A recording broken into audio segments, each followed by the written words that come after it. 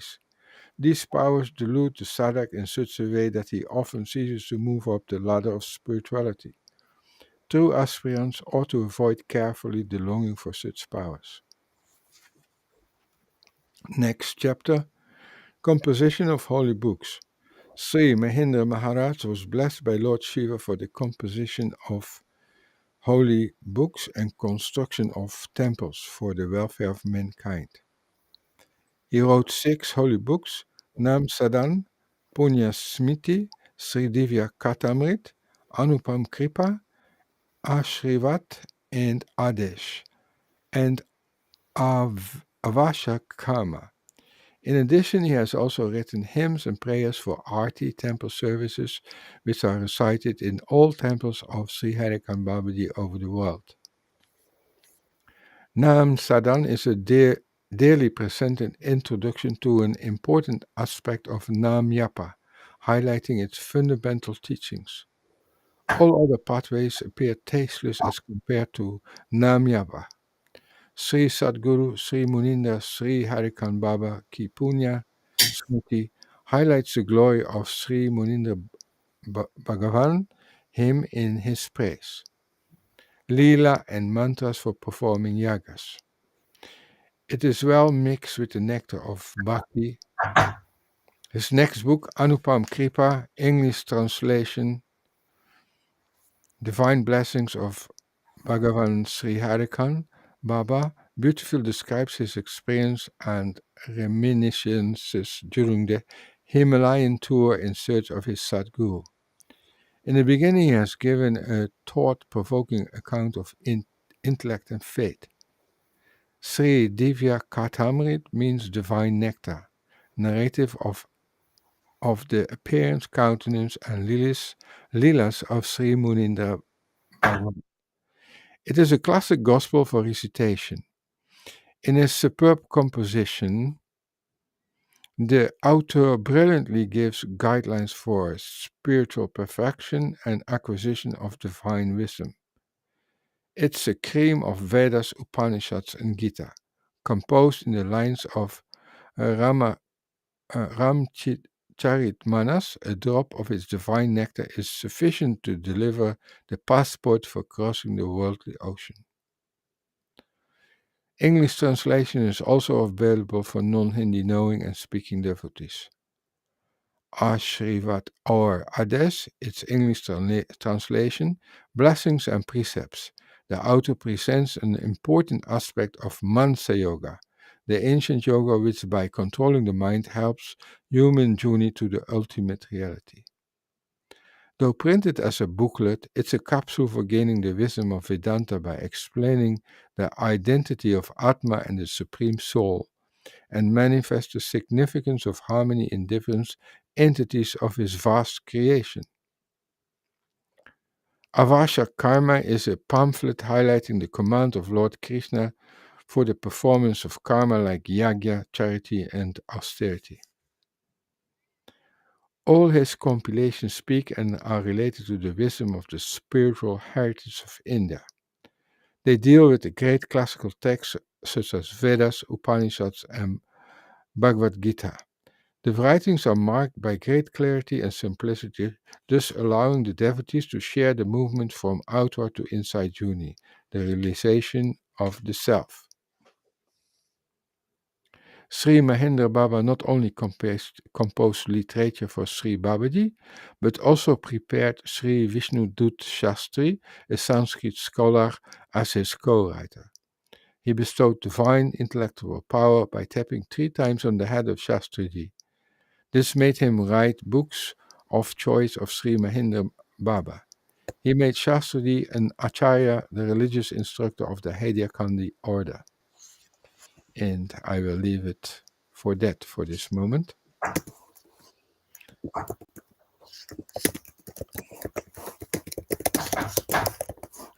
Do we have any questions?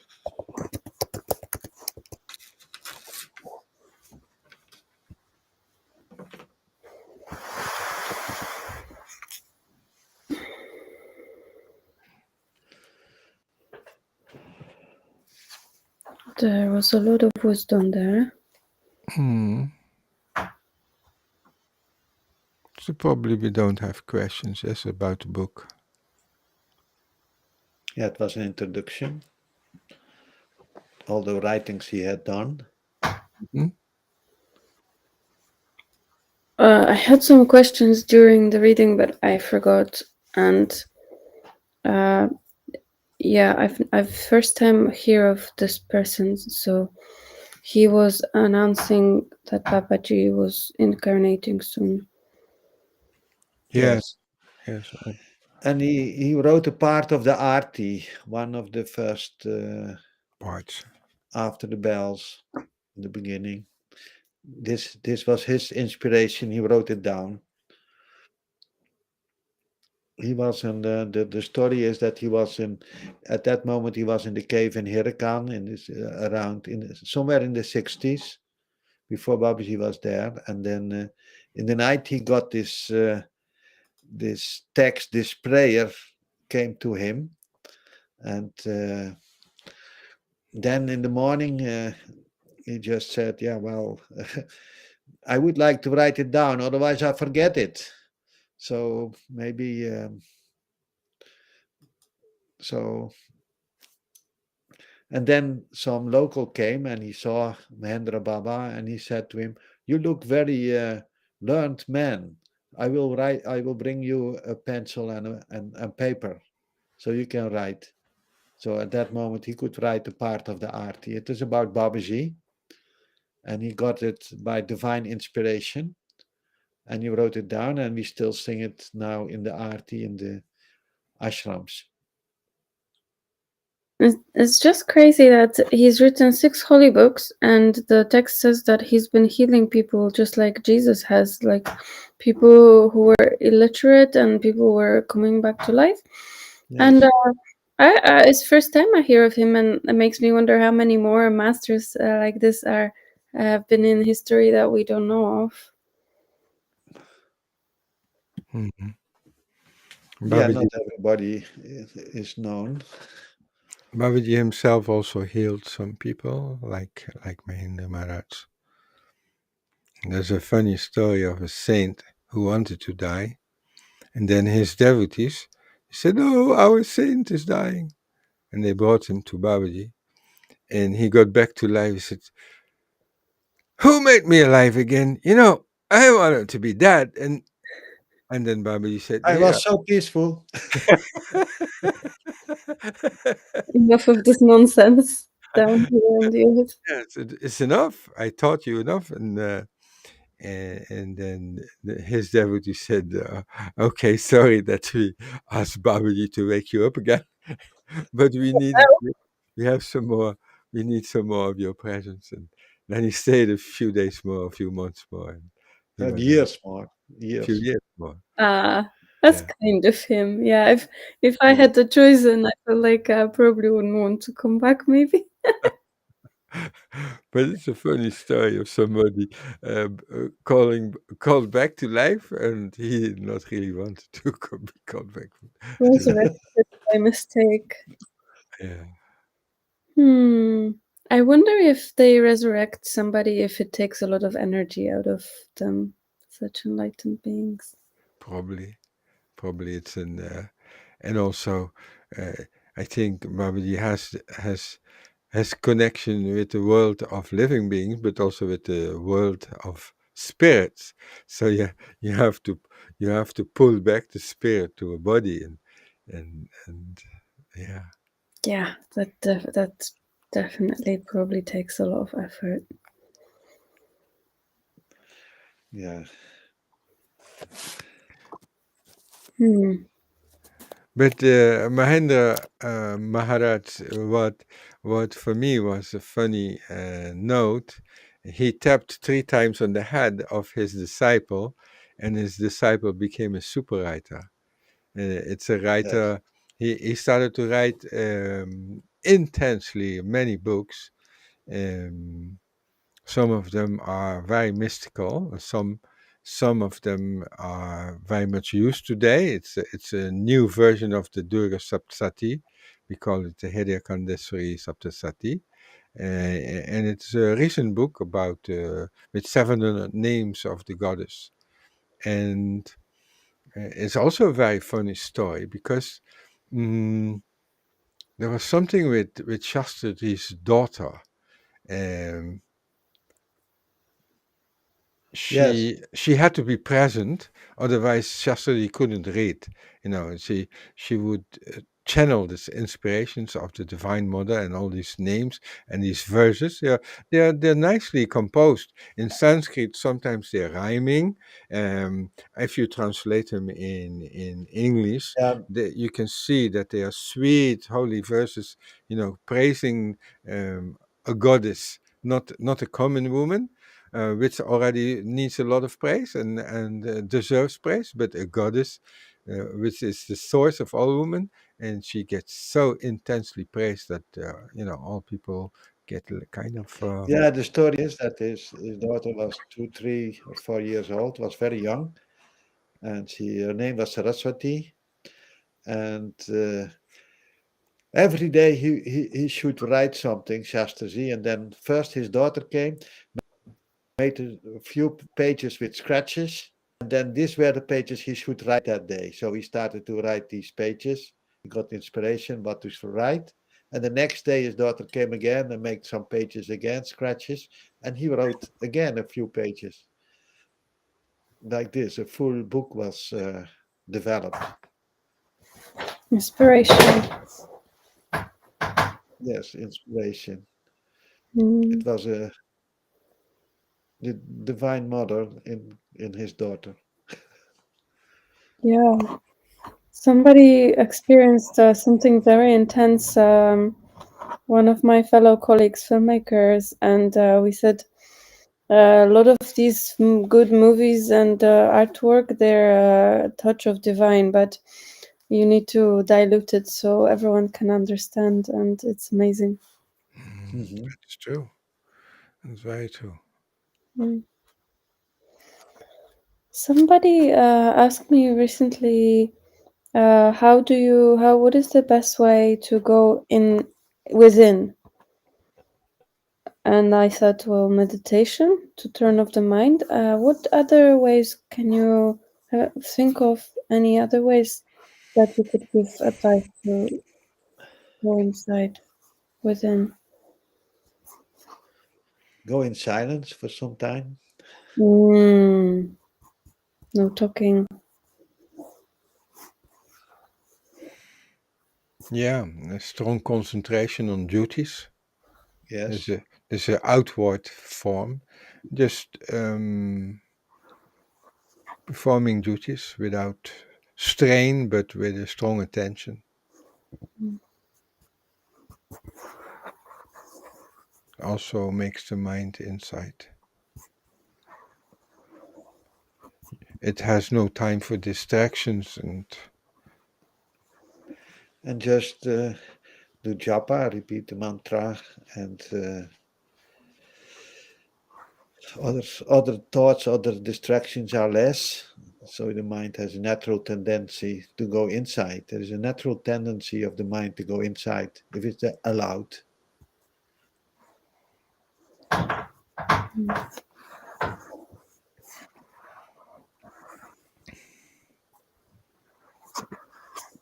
Yeah, I think my mind is definitely inside, like it's gone within, but sometimes it still can be very busy. So Yes. The mind is a monkey. It likes to jump from one branch of your thought process to another branch of your thought process. And if you give it a few bananas, it will sit for some time. what are bananas for mind? No, Om Namah Shivaya. Give it a few bananas, and then it gets silent for some time.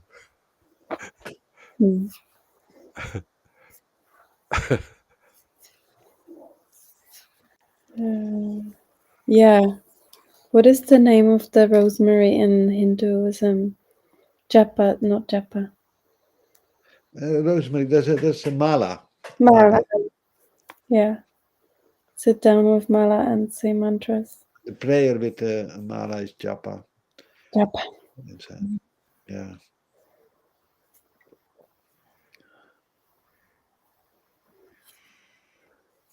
Okay, maybe we still have a listener who would like to ask something, say something, which we can share with our other listeners.